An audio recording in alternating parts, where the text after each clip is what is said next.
Hey, welcome to the process. My name is Dr. John Bush. We're continuing using touch metrics, team positional levels, team by team. This is part 4B.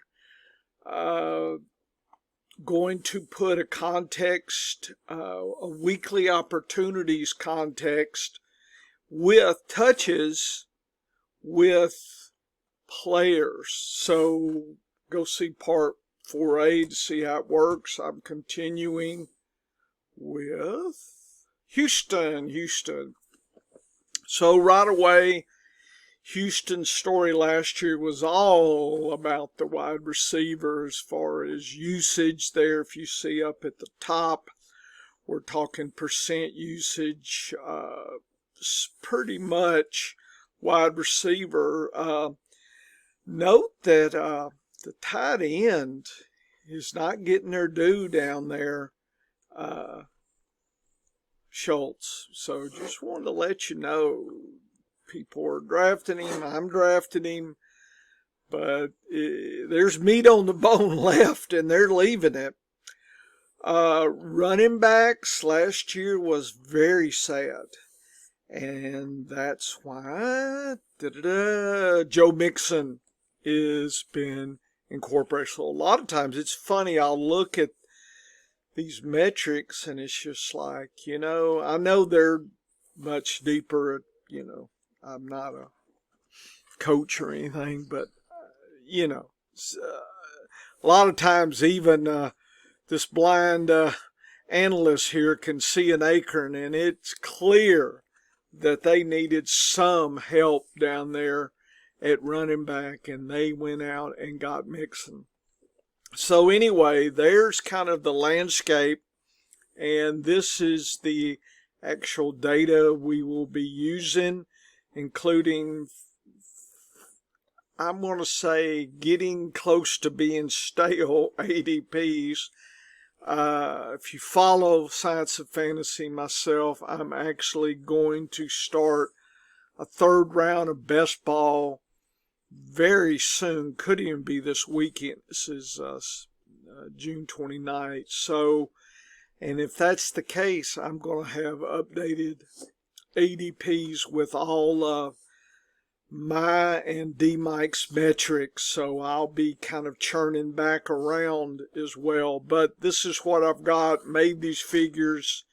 We're going to live with them for now. At least I think we'll hit pretty close. But anyway, ADP, the round these players are being drafted in an average way, right? I mean, anything can happen in a draft here. Don't worry about draft pick. Player, of course, position, team, the bye, the positional rank compared to all the other positions. Where's the player rank? The scale, this is the professionals.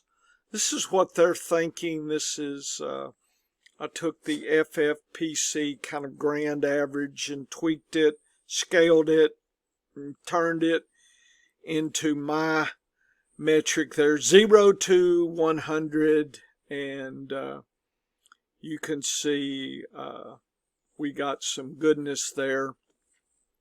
And then I also looked at touches per game, scaled that to position, and we've got that data. Green, dull green, and non-colored is kind of the third tier of touches there.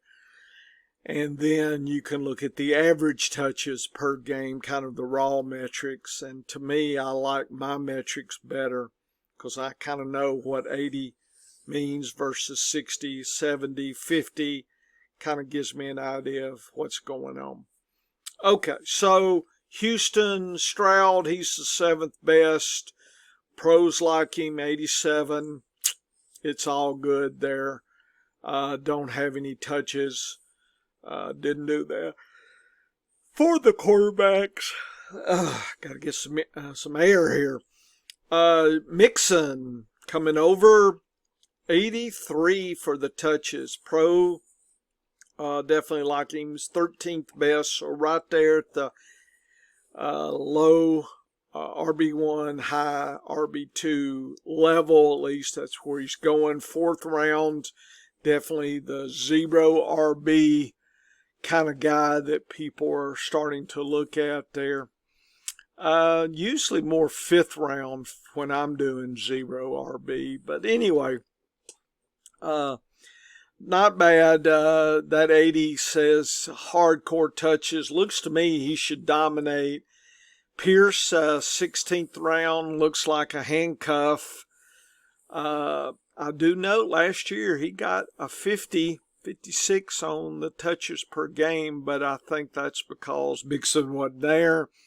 So the pros think Mixon is 4x better. So if that's the case, his touches should go down probably closer to 20 to 30. So on my scale. So that would be about, what, 6, 8 per game-ish versus 12? Okay, something like that. That's just rule of thumb. Schultz, again, meat on the bone left, a 54. He's 15th best. Definitely your tight end 2, 9th round.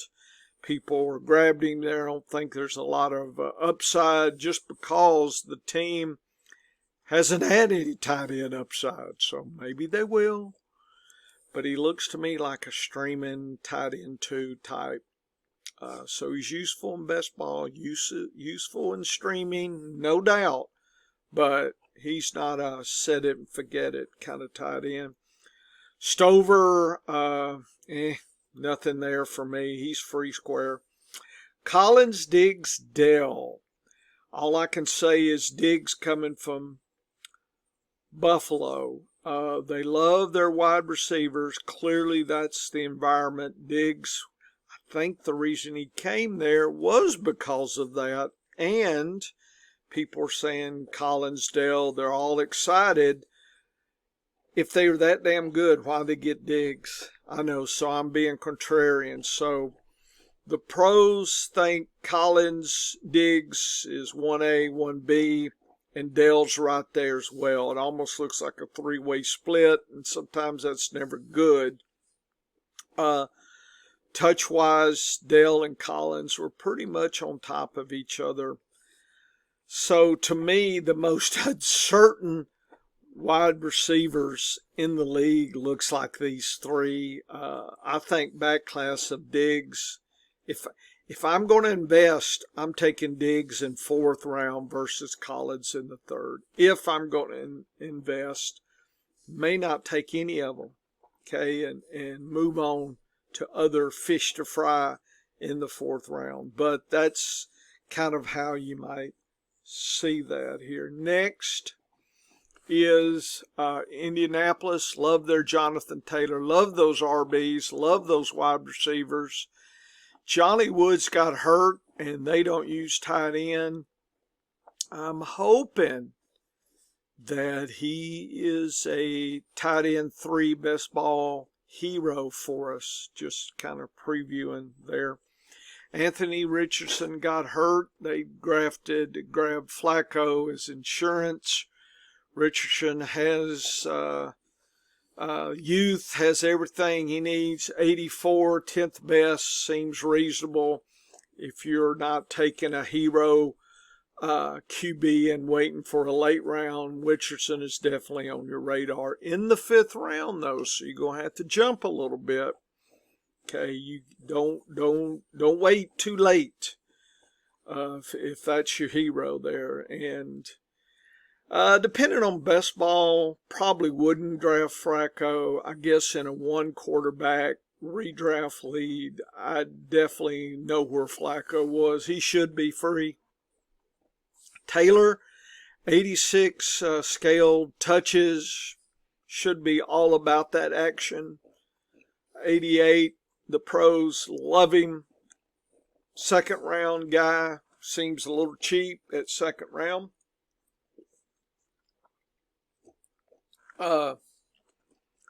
I'm happy taking him. If I'm on the river or something and I could see, depending on what wide receiver, I could see taking Taylor than trying to grab a second round WR kind of play. Or if anything, any first round WRs are left on the table, I could see on the river taking that wide receiver from the first round and grabbing Taylor. That seems reasonable, seems safe. It's not like, oh, I'm stretching it or anything.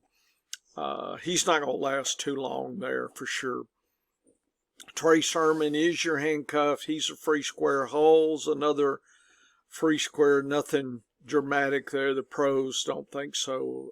They're 4x less than, Taylor. So, but just given Taylor did get hurt, so don't forget about Sermon. And in best ball with a deep bench, you could take him 20th round.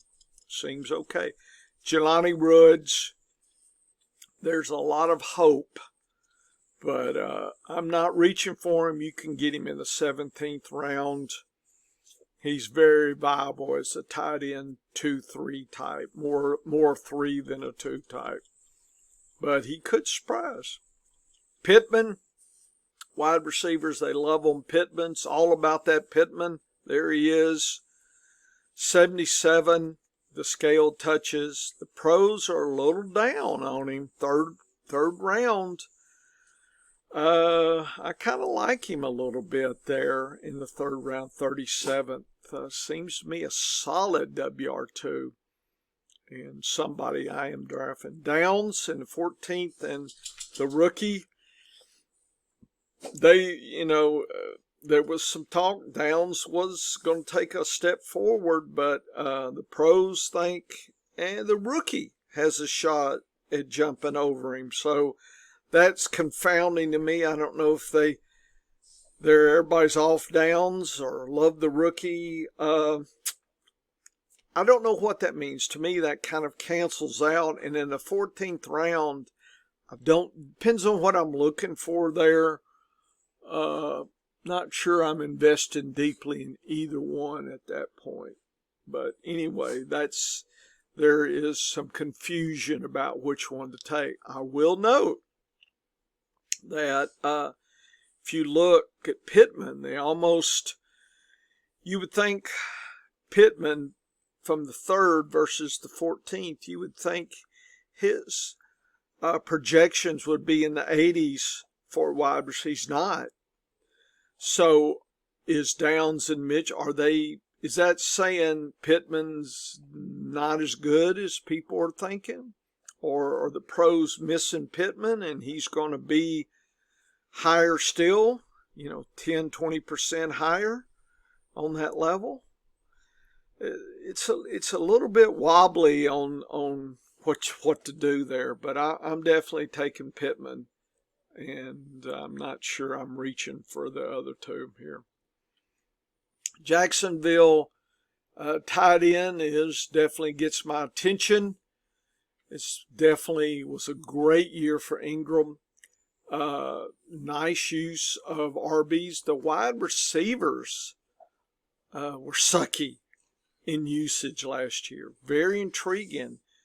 It's like, was Lawrence needing something else there? You wonder. They did go out and get Davis. I don't know. It's almost like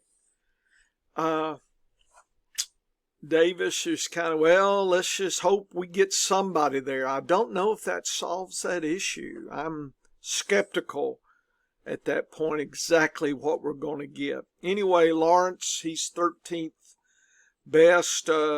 Again, that late QB hero type.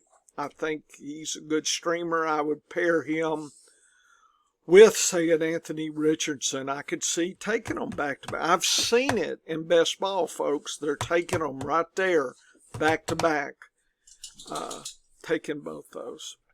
ETN, 10th best RB1 type, 3rd round, seems reasonable. Touches were 88. That is strong. Pros a little down on him at 82. You'd think he'd be a little higher. Billingsley is just a handcuff at that point. He's 4X. E10 seems like they're betting E10 is the bell cow type there. Average touches, we're talking 20 a game versus 3. So nothing dramatic. Bigsby just, take them as coverage, but I bet you there's somebody else we're not seeing at that point if E10's hurt. Ingram seems logical as a fourth tight end. Him or Andrews seems reasonable if you miss on the top 3. Definitely not turning away. 96 is a strong number, folks. And 94 on the touches. That's all about that goodness. And the fact they didn't get, to me, a true alpha WR there, I think it opens the door for Ingram to have another great year. And he may be worth his draft pick. His round pick is 44. In fact, it wouldn't surprise me he'd get closer to 40. I think maybe this time of year you may get just a squeeze of value there. Definitely seems to be, given the context, given everything I'm saying, seems to be priced right. Kurt, Brian Thomas, the rookie, and Davis. I guess the biggest mystery is, what does Davis do? The pros think he does as good as the rookie. And I'm sure if you ask Davis, he'd be like, what the hell? And Kurt is 67. So if you look at the projections, the pros are not just solid betting on Kurt at all. It seems another one of these mysterious wide receiver groups there. Seems a lot of uncertainty to me. 6th round, 33 best. Kurt, okay, he's your WR4. That's how I'd want to take him. He's going in the 6th round. I think if I could get him in the 7th round.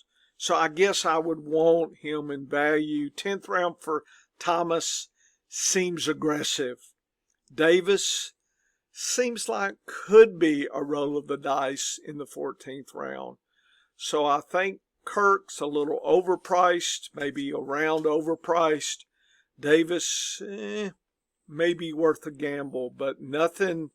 And the rookie, right now in June, I'm kind of, trying to, nothing's pointing me to the rookie. I'll say that.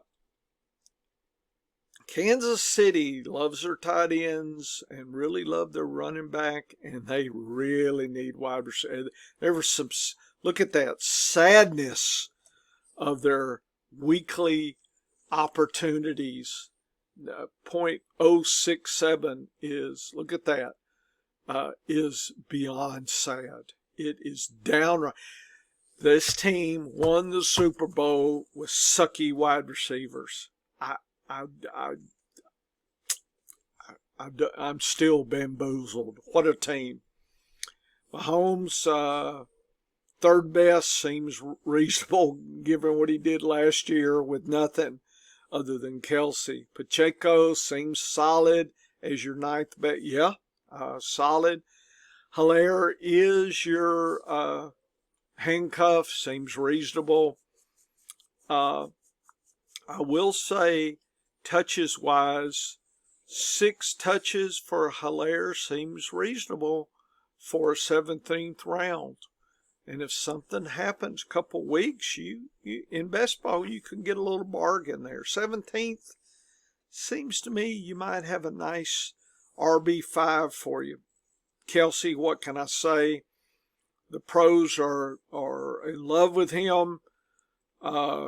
87, a little down on the touches, so you hope that he can come back. So I'm hoping to see Noah Gray. There may be some others that are, Gray could be your handcuff. He's free. There may be others that are free. I'm not sure I'm grabbing Gray this year.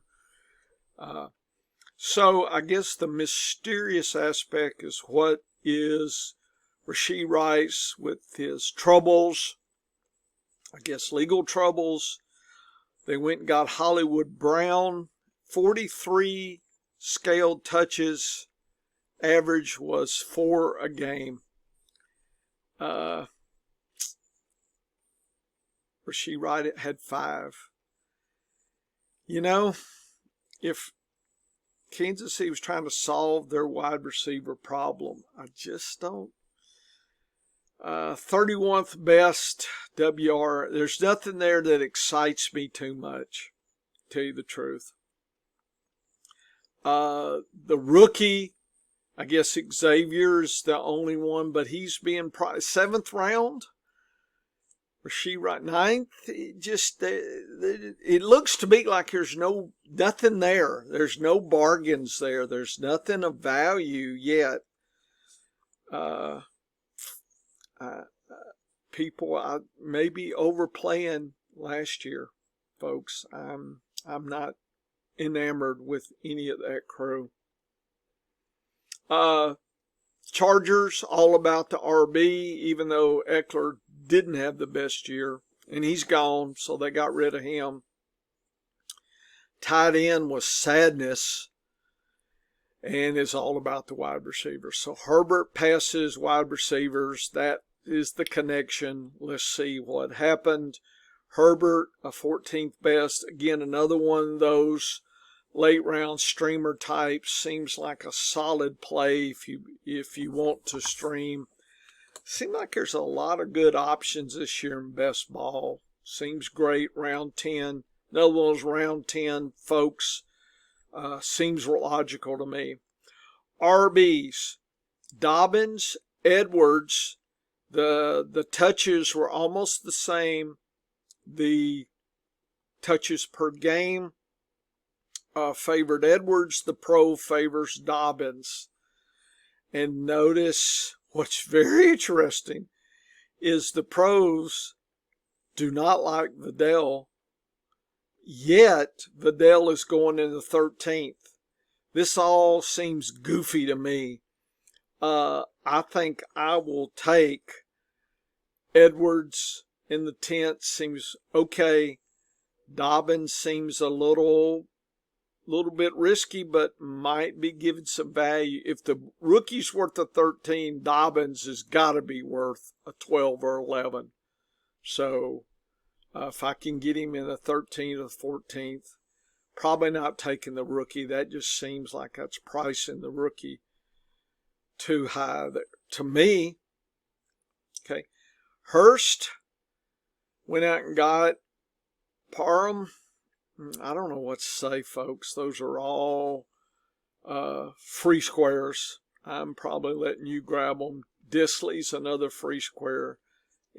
Nothing seems bargainish to me on the touches. 2 per game. That's just beyond sad. Okay, nothing there to look at here.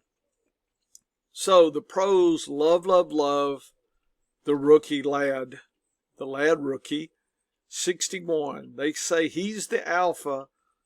Palma, Johnson, Shark are the betas that are fighting. Palmer's getting a little bit of love in the 14th.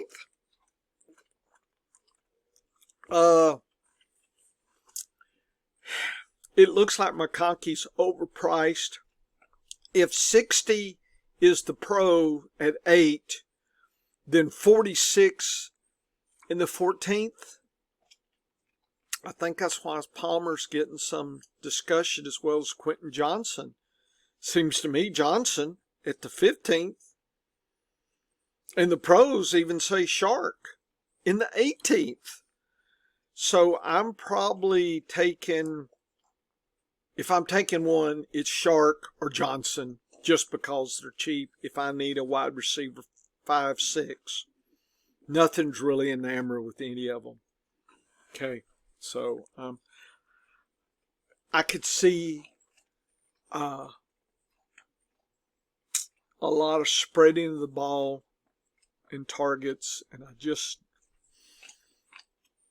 I guess the rookie, the pros are saying, you know, Bush, you got it all wrong. The rookie's going to come through. He's the 44th best as a rookie. In the 8th round, 10th round, 8th round, not sure. I'm underwhelmed with that. Rams love those running backs, wide receivers, love them. Forget your tight ends. That's what it looks like to me. Stafford, another one of these 10, 11 round guys, definitely want to stream him. Seems like there's lots of goodness there in best ball and streaming. Kyron Williams, 88, 100 by touches per 21. Folks, that's spectacular, but you got to pay for him. Okay, he's a late second round. If you can get him in the third, I get interested right there. I think he's priced probably where he's going to be priced. Blake is 10th round. Pros think he's half of Williams. So if the pros are right, then 10th round Blake is a bargain, right? I mean, if he's half Williams, then Blake at 10. What? I just don't know if I want to pay for that. I don't know what the pros are saying. Of course, they're pros, so maybe they have more clarity to me. I'm moving on. Not worried about the tight ends. They're free squares. Everybody's on Puka. First round, everybody's on Cup. 4th round, and then DeMarcus Robinson, 18th. Okay, first thing. Pros, 92, 77. Okay, 1 and 4. Okay, if those are priced right, DeMarcus Robinson is the play here. He's almost a free square. Okay, that's what gets me. You see Blake up there, 41. Marcus 47, 18th round. Yeah, I like that a lot. So I've been taking him as one of my free squares at the end of the draft. Seems very reasonable to grab him. Puka. He's priced at what he's priced at. Cup. So what is that? 92 and 80. What is that? 15, 20%. Cup maybe a little bit. Got some meat on the bone there. 4th round.